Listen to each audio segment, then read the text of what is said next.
Oh, I see. Okay, hello. Yeah, I'm a retired first sergeant in the Marine Corps. When she was reading it out, I was like, huh. But as soon as we see it all together, I knew exactly. Good afternoon. How are you, sir? Good, Tom. Thank you. Very good. Well, thank you for taking the time to join us today. Oh, yes, sir. Um, Essentially, when we kick it off, Angie will start off and give a little opening introduction, and then turn it over to you to make some introductory remarks about yourself. And then we have 5 questions, and we try to keep these to about 30 minutes or so. So Okay. 3-4 minute answers to each, and then we'll wrap up. Sounds good. I'm going to go turn off a dehumidifier. No problem. Okay, I'll be Okay, right back. yep. Let us know when you're ready. Yeah, it's funny. It's one of the things that Tommy can hear without his ears. And it's I hadn't seen his new ears until Sunday. yeah. Okay, I apologize for that. No problem. We're here to make you look good, so you just tell us when you're ready, and we can get started. Okay, Tom, I am ready. Very Great. good. Hi, I'm Angie Bezick, and I am the Vice Chair of the Government Relations Committee for the Greater Williamsburg Chamber and Tourism Alliance Business Council. And I'm with Tom Cosgrove, who is the Vice Chair of the Virginia Peninsula Chamber of Commerce. And we are delighted today to have John Collick, a candidate for the 3rd Congressional District of the U.S. House of Representatives. Welcome, sir. Thank you. We appreciate so much that you're making time to talk to us about the issues that are of importance to the business community here on the peninsula. Today we have 5 questions for you about workforce, military, healthcare, economy, and transportation. Very good. And before we start the questions, if you would just take a couple of minutes to share a little bit about yourself for our viewers. Certainly. First, I am a retired Marine. I went in the Marine Corps in 1981 and I retired in 2001. During that time, I was in signals intelligence. So I was a manual Morse intercept operator, then a signals intelligence analyst, and finally an Arabic linguist before being promoted to first sergeant. Then I went to the infantry. And my last deployment was in Albania at the refugee camps, and then Kosovo, and that was in 1999. After I retired, I worked for Target for a short time. Then 9/11 happened, and I was asked by the Navy to move up this way to Norfolk to start working as a counterterrorism analyst. I spent the next 15 years doing basically counterterrorism analysis or some type of counterterrorism aspect within immigration. I've developed several methodologies.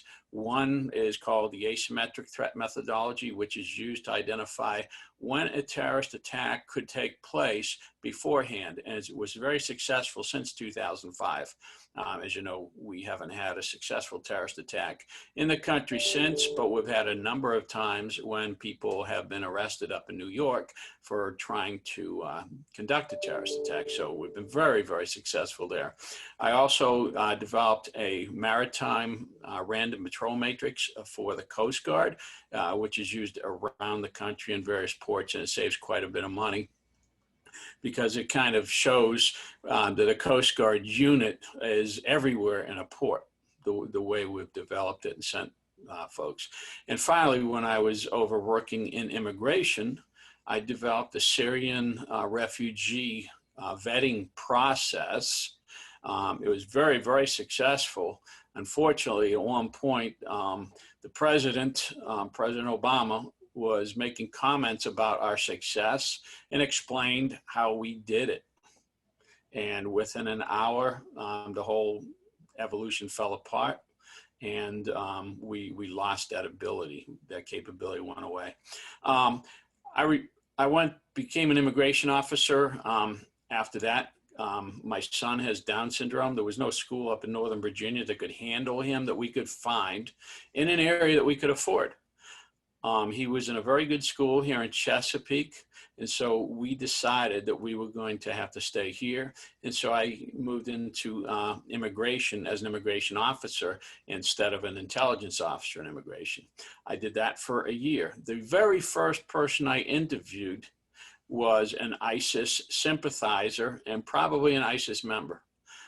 He is no longer in this country. I caught him very quickly, and he is gone. The FBI did their investigation, and he is gone.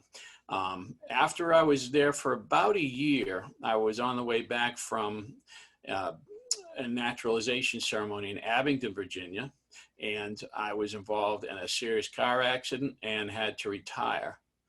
And having a lot of time on my hands, I do a lot of reading. And I went to the polls in 2018, and there was nobody challenging Congressman Scott.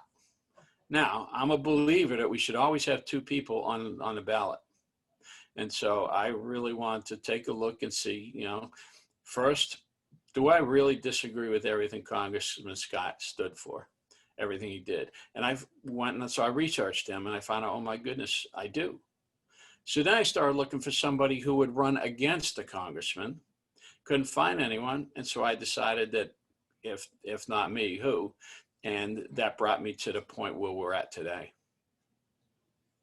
Well, thank you, sir, for that introduction. And the first question we have for you has to do with military and defense. It's a multi-part question, but I'm sure we, with your background, don't need to explain to you the role that the defense industry plays in our economy. During his 2016 campaign, then candidate Trump advocated for what he called a great rebuilding of the armed services. And since getting elected, he's approved budget deals with defense spending well over $700 billion. Regardless of the outcome of this year's presidential race, would you support the continuation of the current efforts to rebuild the armed services? If so, how would you plan to fund it, given the increasing costs of military personnel and acquisition? Or if not, where would you see cuts in the defense budget, and how would you reprioritize the funding? I worked as a defense contractor for a while, so I've seen some of these contracts that are what they call IDIQ, indefinite quantity, indefinite deliverables, indefinite quantity. So basically you can add to that as much as you want. And I think first, those types of contracts need to go away. You've got to have, when you have a contract with the defense contractor, it's got to be firm. What is the amount of money that's going to be spent? Now, we also have to look at where are we overspending? We probably don't need as much as we're buying. Okay, I have seen so much waste from the time I was a private first class until I retired as a first sergeant. So we've got to get rid of that waste. Now, where I think we need to go in defense really is the 355 ship Navy. I think that should be our number one priority. We are at war with China right now. It's an economic war. And as I tell everybody, we're not going to send our land forces into China. They're not sending them into America. However, if China feels that they can get away with sinking any of our ships, if we can't retaliate, then they're going to stop us from protecting the shipping lanes, particularly those over in the Far East. So the Navy is really where I would focus the largest part of the efforts. Because again, the Army, and I love the Army, my son's an Army officer. The Constitution says we raise an Army when we need it, basically. We're not supposed to be maintaining an Army. We don't fund it for more than 2 years under the Constitution, but we're required to maintain a Navy. So if we're required to maintain that, let's maintain a strong Navy. And where are we going to get the money for that? Well, there's a lot of waste in government. We've got many overlapping programs, and we've got to get rid of some of those that overlap. Also, I've got some other ideas where we're going to get an increase in tax base, but I know I'm getting towards the end of the time for this particular question. Okay. Mr. Collick, under the assumption that we will have a vaccine for COVID-19 by the end of the year, and with all states and countries sort of being levelized as a result of the pandemic, what 2 or 3 things do you think that Virginia should be doing now to prepare to be the first out of the gate and accelerate our economy to thrive? And what do you think that business leaders should be doing to prepare in order to make Virginia the role model for a quick, successful recovery? Well, as far as the role model, I don't think we're going to be the role model because a lot of other states are already, out the gate. But what we need to do is we need to fix, everything within the state that's really falling apart. The schools. Okay, our kids should be in school right now. We know there's less than 0.01% chance of our kids catching COVID. Okay, we know there's less than 9.0094% of our teachers catching it from our kids. We know that, okay? The science has shown us that. Our kids should be in school. So that's number one. And we get our kids into school. Now a lot of the moms and dads who are staying home to help homeschool their kids and watch their kids are able to go back to work. And so we can slowly open up. In fact, I'd like to see an accelerated open up. I mean, if we can open Walmart up every single day of the week for 12 to 18 hours, we should be able to open a lot more up. So I would like to see the governor say, you know what, let's go ahead. Every company that needs to get back online. Are there going to be some people, that get sick? Unfortunately, there will. Every year, we have people getting the flu. We don't close down our economy for the flu, yet more people, die from that. And it's very contagious as well. But most people don't, excuse me. And most people don't die, of COVID-19. So I think, what we did as a state, as a nation was needed because we didn't know the information when this first started out. But I also believe that now with more information coming out from the scientific community, from the medical community, not only in this country, but around the world, I think it's safer, excuse me, safer and safer every day to reopen, especially for our children. Thank you, sir. Moving on to workforce, WIOA, the Workforce Investment and Opportunity Act, has been critical in helping to upskill underemployed workers and to provide career opportunities for unemployed individuals. WIOA is scheduled to be reauthorized coming up in 2021. Yeah. What do you see as the current successes and challenges of WIOA and of our workforce system? And what, if any, changes to the policy would you prioritize in reauthorization? Boy, I am glad you asked that. That's actually part of a plan that I have for Voctech high schools, because I would open up Voctech high schools and use them in the evenings for unemployed and underemployed people in those communities, because we have so many opportunities for people here in the shipyards and people supporting the shipyards. We're building new infrastructure here in the roads. We're building new shopping centers. We're building houses, yet we're importing people from around the country, around this region, to come and build all this stuff for us. And many of them go home on the weekends. They take that money home. Our tax dollars are going to other places. So I would use the vocational technical high school facilities for that specific purpose. Now, it's going to cost some money, but it's not going to cost much more than we're already programming into it.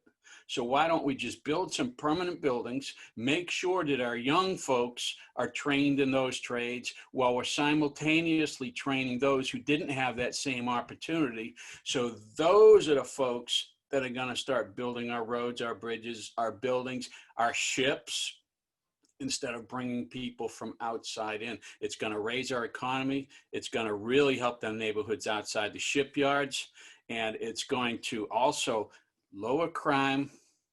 It's going to lower the amount of people that are on generational welfare. And it's going to help more people stay in school. And it's going to give opportunity to those who didn't get it when they should have. So I am a huge proponent of what you just asked. because we have to make sure every single person in this country has an opportunity for success, with success being defined by themselves. Thank you. Two-part question on healthcare. Okay. Do you support or oppose repealing the Affordable Care Act? And regardless of your position on the ACA, what specific ideas do you have to expand access to care, keeping the costs down, and ensuring that the healthcare delivery system is financially sustainable? Okay, well, first, the Affordable Care Act. Insurance prices have skyrocketed since that came into effect. Every single year, I've got friends and family who tell me it's just gone up astronomically. I'm fortunate. You know, I'm a military retiree. I have TRICARE. I also have the ability to use the VA system because I'm a disabled veteran. I think it needs to go away. And I think it needs to be replaced with a market-based system that can be purchased on an a la carte type of system across state lines. And I believe that it should. Pre-existing conditions must be covered, period. I know too many people throughout my life, including my mom, a brother, my son, who all have disabilities that if we didn't have that caveat, may not get insurance. So that's mandatory. But if we have it a market-based, it's going to keep prices low, just like every other industry, just like everything we go to buy. You know, it's market-based, based on market economics. And healthcare should be no different. You know, when I was growing up, we would go to the doctor and my dad would give him $20. We were done. That was it.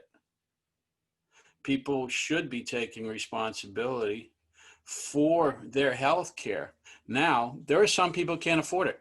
I know that. I know some, and I get it. Those people need to be helped, but they should be helped not by giving a card that says, here, go to the doctors whenever you want, but by giving some help in buying through the market the insurance that they need.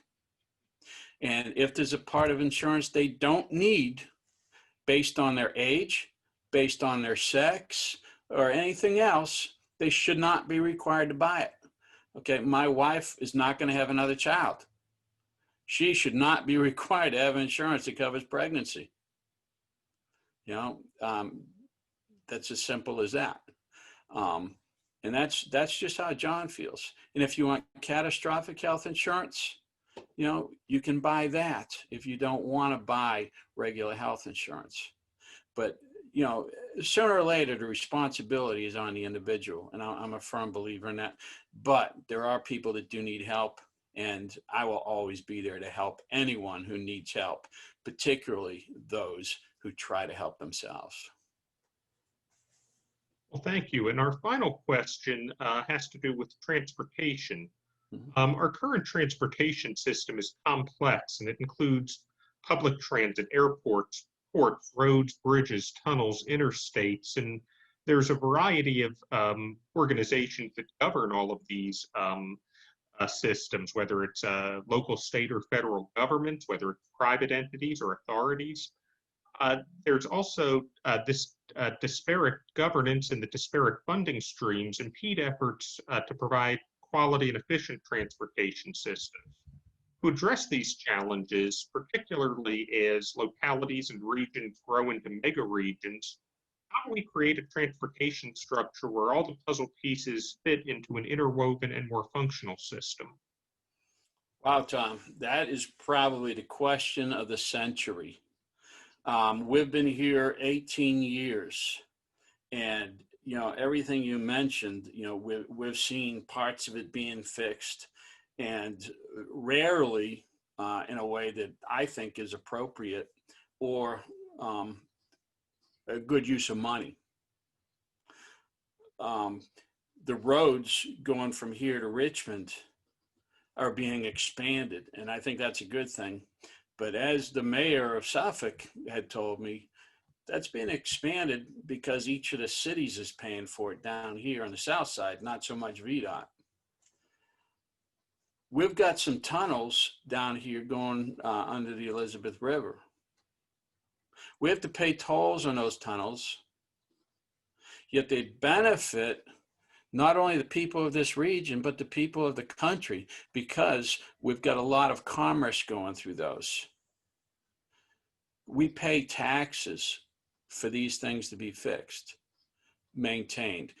You know, we pay personal property taxes, and we also pay taxes on our fuel, which is supposed to go to roads, you know, roads and bridges maintenance. And for some reason, down here in Southeast Virginia, we're not seeing that. Even, you know, our legislature last year, you know, right after the Democrats got in control, they funded everywhere else, but they didn't give us anything to take care of down here. So we're doing it all locally. And in Suffolk, we have a bridge that needs to be replaced. It's the Kings Highway Bridge. It is vital if we ever have to have an evacuation from here. We have one bridge on Highway 17. That is it. If that goes, we've got no other bridges. So we need that Kings Highway Bridge back, you know, for evacuation, if nothing else. And it connects two parts of a neighborhood almost. And now to go, if I take my grandson to school, it takes me 45 minutes. If that bridge was up, it would take less than 10. So what I'm getting at is there's so much to that question, Tom, that it really has to be looked at. And I'm not a transportation expert. I don't think that the airports should be combined with the roads, nor the roads combined with the buses or the trains, but I think every one of those needs some work.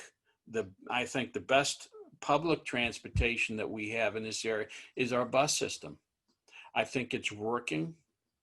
I think it can be better, but I think it's very helpful, particularly to those who can't afford a car. So, but there's a lot more to that I just don't know. I'll be completely honest. So I'm not going to try to talk to the pieces that I just don't know. But I will say when I get into office, I will have a lot of questions for those experts that do know that, so we can get it fixed. But I do want to bring federal funds to this area because we have so many people that work for the federal government in this area, whether it's military, contract, or federal employees, that don't pay taxes in this area. They're not paying personal property tax because they have a permanent house somewhere else. We need that money down here. We really do. And under interstate commerce, which is a federal responsibility, we need that help because of the ports we have and the contributions this part of the state is making to our nation. Thank you, Thomas. John Collick, thank you for joining us here today. On behalf of our three chamber sponsors, Angie and I really appreciate you taking the time to speak with us, and we look forward to sharing this conversation with the Peninsula business community. Thank you very much. Thank you.